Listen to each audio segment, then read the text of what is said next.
मानव स्वभाव में कितना अंतर पाया जाता है ना। कोई भी दो लोग एक जैसा नहीं सोचते, या कोई भी परिवार के सदस्य एक जैसी विचारधारा पे कभी नहीं चलते। सबके विचारों में अंतर होता है।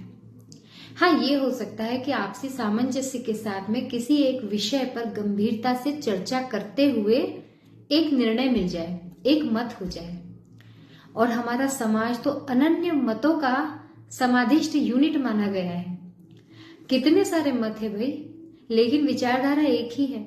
सभी को यह पता है कि ईश्वर एक है और उस ईश्वर को आराधना करने के तरीके अलग हैं, किंतु मानने ना मानने के अंतर में बहुत भेद आ जाता है।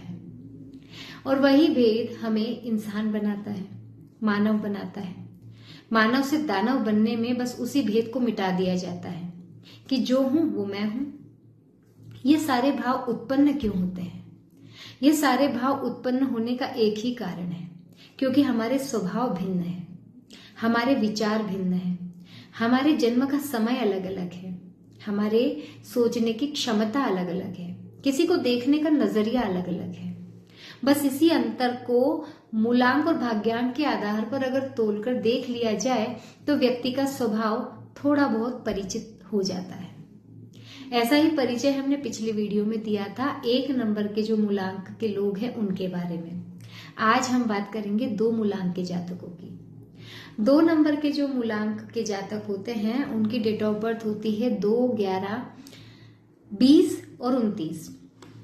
इन जन्म तिथियों पर पैदा होने वाले जातक मूलांक 2 के होते हैं और इनके अधिष्ठात्री देवता चंद्रमा होते हैं।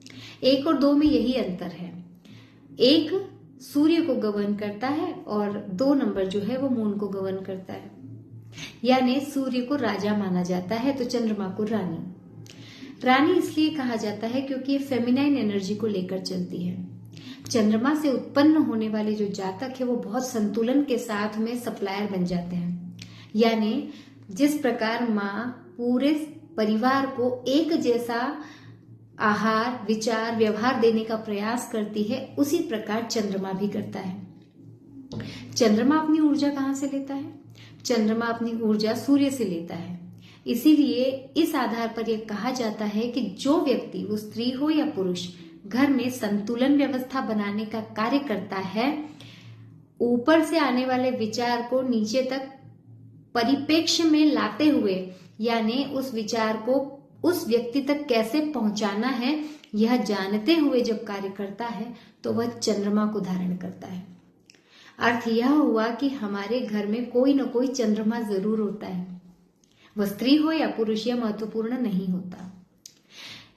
जन्मतिथि के अनुसार 20 जून से 25 जुलाई के बीच में जो लोग उत्पन्न हुए हैं, पैदा हुए हैं, वो भी चंद्रमा को धारण करते हैं। ऐसा ज्योतिर्विदों का मानना भी है।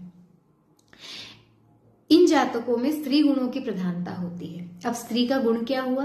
स्त्री का गुण हुआ धैर्य, संयम।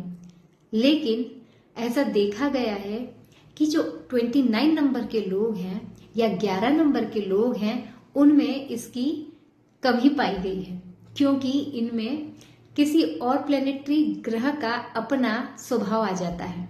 जैसे 11 नंबर में सूर्य आ जाता है और 29 में मंगल का प्रभाव आ जाता है। किसी हद तक 2 नंबर के जातक चंद्रमा को पूर्ण रूप से धारण करते हैं। 20 नंबर में शून्य का प्रभाव होने के कारण व्यक्ति बहुत ज्यादा चिंतनशील हो जाता है। शून्य ब्रह्म को बताता है। ब्रह्म शून्य से उत्पन्न होने की बात भी करता है। इसीलिए तो शब्द ब्रह्म कहा गया और शून्य की उत्पत्ति का कारक भी कहा गया। हम कभी कभी कहते हैं कि शून्यता में चले जाते हैं, भाव शून्य हो जाते हैं। तो ऐसा विषय 20 नंबर के जातक जो होते हैं उनके साथ होता है। बहुत जल्दी झुंझला जाते हैं 2 नंबर के लोग, यानी जिनका मूलांक 2 है, उनके स्वभाव में बहुत जल्दी परिवर्तन आने लगता है। संयमी होते हैं, गुस्सा भी करेंगे, लेकिन कार्य को करने का तरीका वो बदलने में बिल्कुल देर नहीं करते। ऐसे नहीं हो सकता तो हम उसे बदल के इस प्रकार कर लेते हैं। ऐसे लोग मित्र तो बनाते हैं, लेकिन मित्रता को बहुत समय तक संचय करके नहीं चल पाते, क्योंकि वह अच्छे बुरे की परख में नहीं फंसते। अगर उन्हें धोखा मिल जाए तो वो बहुत निराश हो जाते हैं और ऐसे लोगों को जनरली धोखा मिलता है। ये कल्पनाशील होते हैं, बहुत ज्यादा कल्पना में अपने विचार ले आते हैं, किंतु धरातल पर उतारते उतारते सारे विचार खत्म। भावुक होते हैं, संकोच करने वाले होते हैं, चिंतनशील होते हैं, हर बात की अति अच्छी नहीं होती, ये भी ये जानते हैं, लेकिन फिर भी उस बात की अति करते हैं, यानी किसी के लिए अपना जी जान लगा देंगे।